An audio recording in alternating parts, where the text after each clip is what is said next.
ಪ್ರಿಯರೇ ನಮಸ್ಕಾರ. ಮಾನ್ಯ ಡಿವಿಜಿಯವರ ಮಂಕುತಿಮ್ಮನ ಹೊತ್ತಿಗೆಯಿಂದ ದಿನಕ್ಕೊಂದು ಕಗ್ಗದ ಸರಳ ತಾತ್ಪರ್ಯದೊಂದಿಗೆ ನಾನು ಕರುಣಾಕರ ಒಳಕೂರು. ಗಾಯನದೊಂದಿಗೆ ವಿದ್ವಾನ್ ಸುರೇಶ್ ರಾವ್ ಹತ್ತೂರು. ಇಂದಿನ ಸರಣಿ ಸಂಚಿಕೆ 75. ಇಂದಿನ ಕಗ್ಗ ಅಂದಿಗೆ ಅಂದಿನ ಕೆಲಸ ಸಂದ ಅನಿತರಲ್ಲಿ ತೃಪ್ತಿ. ಅಂದಿಗೆ ಅಂದಿನ ಕೆಲಸ ಸಂದ ಅನಿತರಲ್ಲಿ ತೃಪ್ತಿ. ಕುಂದದ ಉಬ್ಬದ ಮನಸ್ಸು ಬಂದುದು ಏನಿರಲಿ. ಕುಂದದ ಉಬ್ಬದ ಮನಸ್ಸು ಬಂದುದು ಏನಿರಲಿ. ಬಂಧುಮತಿ ಲೋಕದಲ್ಲಿ ಮುಂದೃಷ್ಟಿ ಪರಮದಲ್ಲಿ. ಬಂಧುಮತಿ ಲೋಕದಲ್ಲಿ ಮುಂದೃಷ್ಟಿ ಪರಮದಲ್ಲಿ.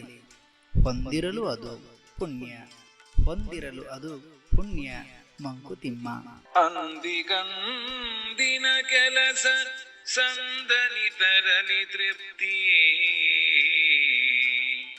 ಕುಂದದುಬ್ಬದ ಮನಸ್ಸು ಬಂದುದೇನಿರಲಿ. ಕುಂದದ ಉಬ್ಬದ ಮನಸ್ಸು ಬಂದುದೇನಿರಲಿ. ಬಂಧುಮತಿ ಲೋಕದಲ್ಲಿ ಮುಂದೃಷ್ಟಿ ಪರಮದಲ್ಲಿ. ಹೊಂದಿರಲಿ ವದು ಪುಣ್ಯ ಮಂಕುತಿಮ್ಮ. ಹೊಂದಿರಲಿ ವದು ಪುಣ್ಯ ಮಂಕುತಿಮ್ಮ.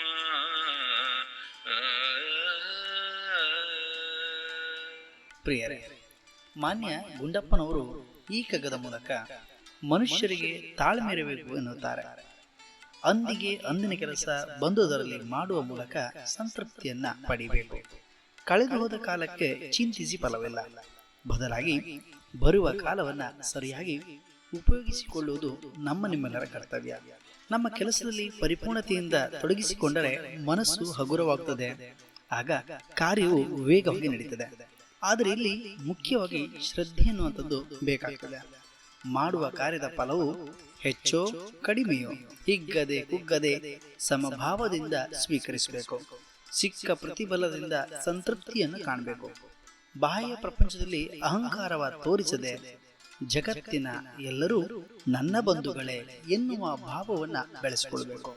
ಜಗತ್ತಿನಲ್ಲಿ ಪರತತ್ವದ ದೃಷ್ಟಿಯನ್ನ ಇಟ್ಟು ಪ್ರಯತ್ನ ಯಾರು ಪಡುತ್ತಾರೋ, ಯಾರು ಮಾಡುತ್ತಾರೋ ಅವರೇ ಪುಣ್ಯವಂತರು ಅಥವಾ ಪುಣ್ಯಶಾಲಿಗಳು.